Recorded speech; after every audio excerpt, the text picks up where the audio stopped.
All roads lead to power, and on this show we're going to break that idea down a little bit. What is power? Who has it? And how do you get it? I'm your host, Jeff Couillard. Welcome to the show. It's a realization that power without love is reckless and abusive, and that love without power is sentimental and anemic. Because the so-called real world of men and money and power hums merrily along on the fuel of fear and anger and frustration and craving and the worship of self. The really important kind of freedom involves attention and awareness and discipline. If people don't learn power, people don't wake up. And if they don't wake up, they get left out.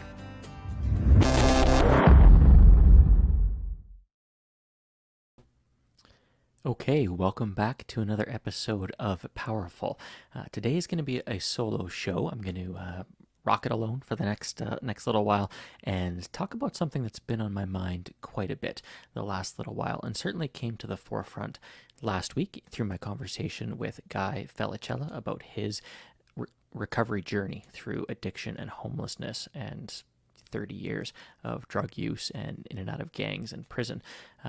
Something really struck me about his journey, and reflecting on my own journey and to where I'm at in life and career and the communities that I'm a part of, I've come to realize how important community is, and specifically a type of community that I would call a powerful community or a transformation community. And certainly last week we heard from Guy, and he talked about his recovery journey and some of the communities that he was a part of, and we didn't dig into it too much, but tonight I want to peel back the layers of community and talk about how we can intentionally build communities that get us from where we need to be to where we want to go. They aren't accidental in nature, because I think a lot of times, and at least when I think about the communities that I'm a part of, a lot of it's been luck and circumstance that has driven my connection to those communities, except for one. One stands out as a really powerful community, and I'm going to use it as a bit of an example as we go through the different components of how to build a powerful community. So it's a solo show tonight. We shouldn't be on for more than about 20 minutes or half an hour. As usual, if you have any comments or suggestions or thoughts or questions, feel free to drop them into the chat on whatever platform you happen to be watching. All right, let's talk about the difference maybe between groups and between teams and between communities, because I think there's a distinct difference between those things. You know, we can be a part of a group simply by sharing time and space with other people, right? And so I can go to the grocery store and I'm a part of a group, but it's not really a community.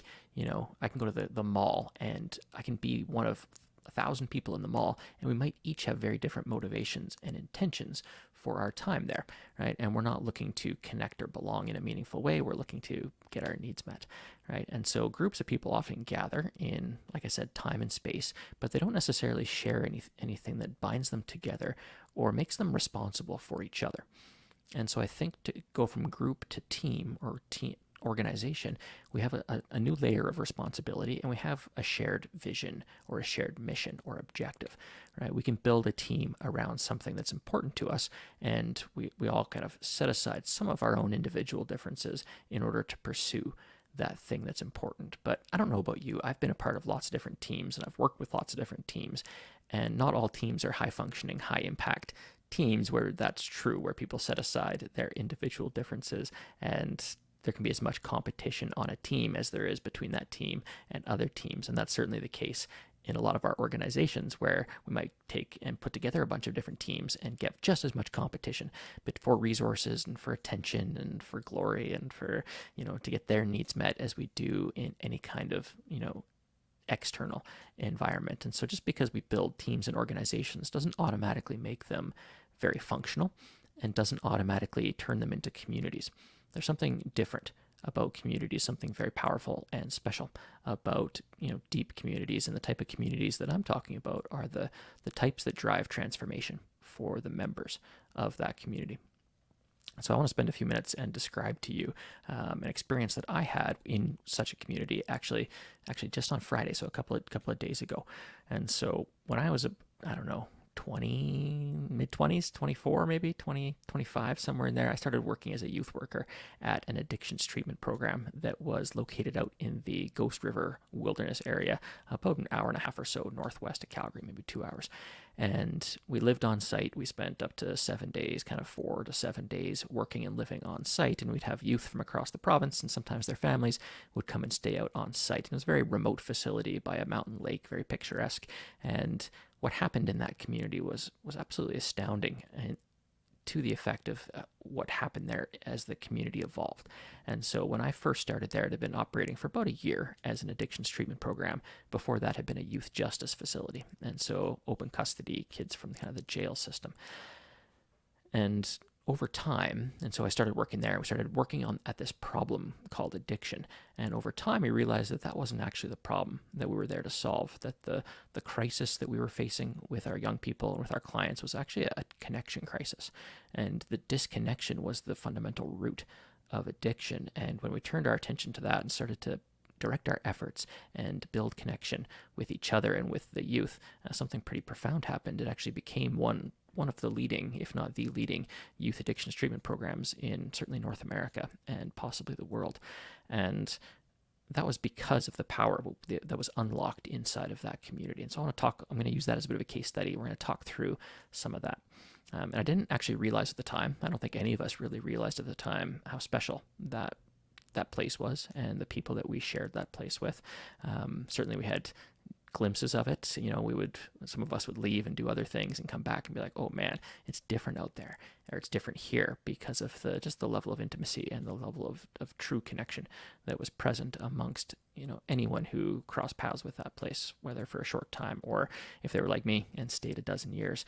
They certainly found themselves transformed and found themselves sitting across the campfire from a lot of other people, young people and adults alike, going through their own transformations. And so that's the type of community that I want to talk about today with you, because I think that that's the challenge we face when I look at our politics, when I look at our communities, or lack of communities, when I look at the communities by exclusion that seem to be developing, whether that's Facebook bubbles that we find ourselves in, where everybody's saying the same thing and thinking the same thoughts, or whether it's, actual political unrest and turmoil in the form of marches in the streets. And as far as the United States is concerned, obviously people invading the Capitol, not that long ago.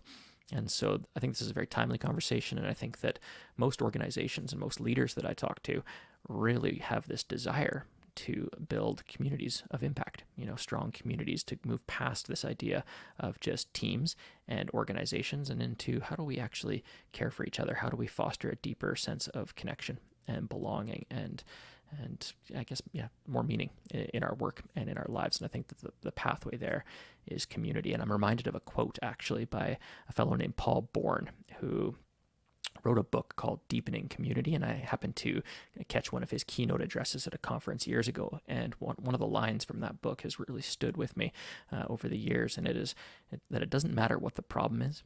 Community is the answer to it. And certainly that was the case in addictions treatment. That's what we found to be true, is that we could take something as individual as addiction and put it into a supportive community, and it would go away. Addiction would go away in that environment. And so I've seen it for myself, and I've seen it for other people as well. And so tonight, let's talk about building a community that purrs. I had to find a cheesy acronym. Sorry, I needed something sticky for you to walk away tonight with, something that maybe catches that in your mind. Like, does this contribute to this community purring along? Either if you're a cat lover, that's great, but maybe like a well-oiled machine. And so let's talk about that. Let's talk about the first element. Let's talk about purpose, or actually more accurately, problems. Because I think that most communities actually form themselves around problems more before they find their purpose, right? Most communities wrap themselves around something that needs fixing, or something that requires energy to address, whether that's some sort of problem or challenge that a community faces, is inherently a lot more motivating, often than trying to agree on what our fundamental purpose is or what that unifying purpose is. It's usually a lot easier. We're kind of wired to spot problems and to operate from a place of at risk and things that we fear, right? So that can often be the first primary driver that will get a community together. And certainly when we think about, the Basecamp program, this addictions treatment program that I'm going to talk through tonight, the problem that had been identified was addiction. And that's what started the community. That's what started the program. And it certainly started as a program and as a team. And it's only through time that it evolved into being more of a community. But that problem of addiction, we actually had to ask ourselves, why does that problem exist? And is that the real problem, or is that a symptom of the problem? And so your first tip when you're trying to build a powerful community is to actually drill down into the problems that have been identified, the things that spark that's gotten the attention of some people, and ask ourselves, is that actually the thing that we need to orient ourselves towards, or is it just a symptom of the thing? Because what we found was that addiction was just a symptom of the thing, and that when we drilled down and realized that it's, fundamentally about connection and disconnection and belonging or not belonging, right, then that changes the nature of it, and it changes the type of people that want to be involved in that, right? And so we were able to start to attract people to the community that were more interested in solving a disconnection crisis than they were with maybe status quo addictions treatment as it was. And so being really, really clear about what the problem is, and the flip side of that coin is, well, what's our purpose then? Given the nature of this problem, how do we define our shared purpose? And getting to a place where you're really, really clear and you can articulate what both of those are makes a huge difference, because fuzziness or ambiguity in what problem this community exists to serve is a quick way to disintegrate a community eventually, right? Or to get lots of splinters of communities starting to form around different aspects of problems. So clarity on the purpose and or the problem, and usually problem first has been what I've found. The first R is this idea of rules. And every community has a set of rules, and some of them are explicit, some of them are written down. If we think about our major religions, all of them have a text of some kind that is written down clearly or semi-clearly the rules that these communities abide by or believe in, right? And so these are things like values and beliefs and expectations of each other. And more often than not, though, most of our communities don't have very explicit rules. We haven't actually sat down together and co-created them, right? They've either been handed to us by a leader, or they've been just on the wall forever. And so that's those are the rules that we abide by. But rules, when we can co-create them and when they evolve with a community, are really powerful at creating what I call the container. Right? Every community needs a container in which they operate, right? And that's what rules do for us, this sense of structure. And the more explicit we are about our values, the more powerful they are, right? The more we can actually lean on them when we need them the most, when we run into conflict or decision making, right? We need some way to get through that as a community. It's really handy to have those kind of that guidebook laid out for us. And so some examples of what that might look like, at least what it looked like in addictions treatment for us, was figuring out, what do we actually care about? What are our core values? And we landed on 4, and it's out of something called the Circle of Courage model. And so we landed on belonging, mastery, independence, and generosity. That's it, kind of those 4 values, and finding ways to have those be expressed in the program and using them as a filter for our own decision making. Is this thing that we're about to do, this decision we're going to make, does it foster a sense of belonging for the people here or not, right? Does it create an opportunity for people to be generous and give back to the community or not, right? So rules to allow for better decision making and for making our way through conflict, which we'll talk about in a little bit as well. So that's the first R. We need a set of rules in which to play, right? The next thing that a community needs are roles. And basically 2 things contribute to the roles that we take in a community. First of all, figuring out what actually needs doing in this community. What are some of the jobs? What's the work to be done together in pursuit of solving this problem or living this purpose? What kind of work are we going to have to do together before we can figure out who's going to do what? Right? And obviously in a lot of organizations and teams, roles become pretty hierarchical and pretty formalized. You're the supervisor, and you're the this, and you're the that, and it comes with it job descriptions, and we kind of stick to that and we lay it out and believe that is enough. And usually it's not enough. This idea of roles is more about identifying first the work that needs to be done, and then figuring out, broadly speaking, who's going to do what, but also making sure that there's a distribution of power and authority and people able to step into different roles. And so what this looked like for me, and so eventually I had lots of different roles. So I was a youth worker when I first started at the program. Actually, I was a relief staff for a little while before I became on full-time, right? So kind of a relief staff or a substitute youth worker. And then I became a full-time youth worker, and then I was a shift supervisor for a while. So, I would oversee a couple of days at a time at the facility. And then I became the program supervisor, and I was suddenly responsible for hiring and firing and budget and, stakeholder relations and those types of things. And then I became the manager, right? So responsible for the supervisor and the therapist and, all the big picture things, right? But I distinctly remember as the manager, I would often go out to the facility and find myself washing dishes beside the youth, or supervising the bunkhouse, or taking the kids out on a walk in the forest, or plowing the road, or fixing the diesel generator when it broke down, because being a part of a community means contributing in and finding ways to meaningfully contribute to the community, even if it's not your role, even if it's not in your job description. So that's a hallmark of a community, I would say, that differentiates it from a team or an organization, is when everybody sees what needs to be done and steps up to the plate to do it, contributes meaningfully with their own skills and knowledge to areas that are maybe outside classically of the domain that they find themselves, inside of their job description or their classic role. So roles in a community are a bit different, right? Or maybe they're more expanded than they are in a team or an organization, right? So we recognize and pursue the work that's meaningful. And the final R that we have to have in a community, or that I see powerful communities having, and that separate them from maybe communities that just gather around common interests, is this idea of rhythms.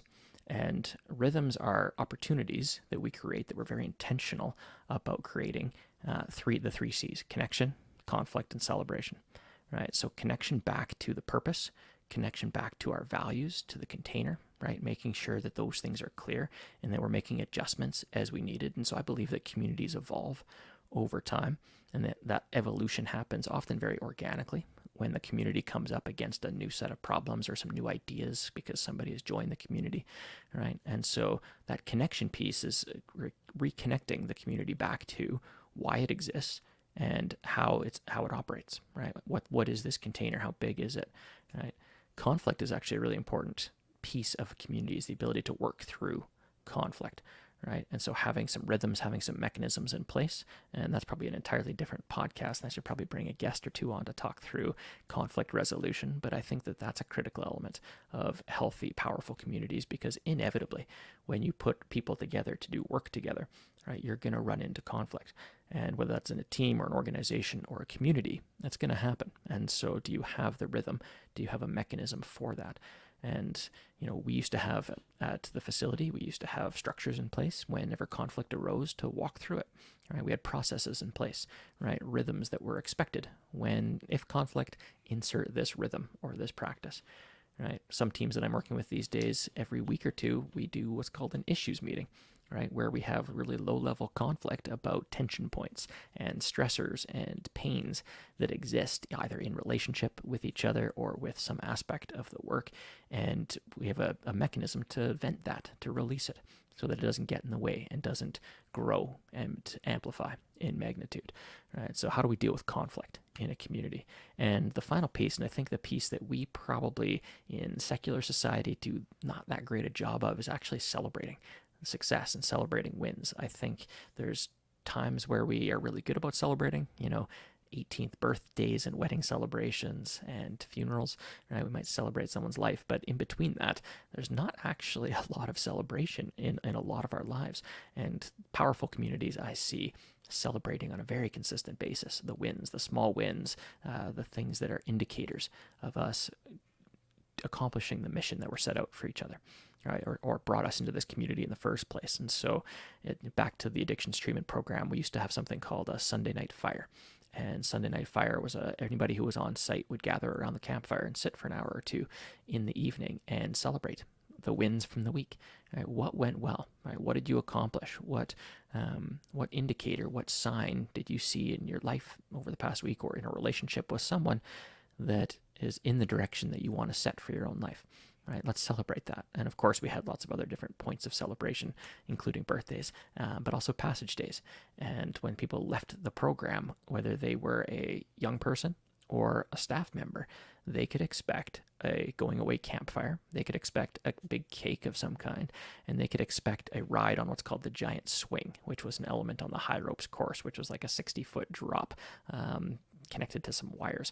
That was our way to celebrate someone passaging, leaving the program back into life again, whether they were from whether they were a client or staff, it didn't matter, because in community, those kinds of distinctions start to fall apart, right? And so that's another piece of the puzzle that separates a community from an organization, is that communities, everybody's welcome, everybody's value is equal.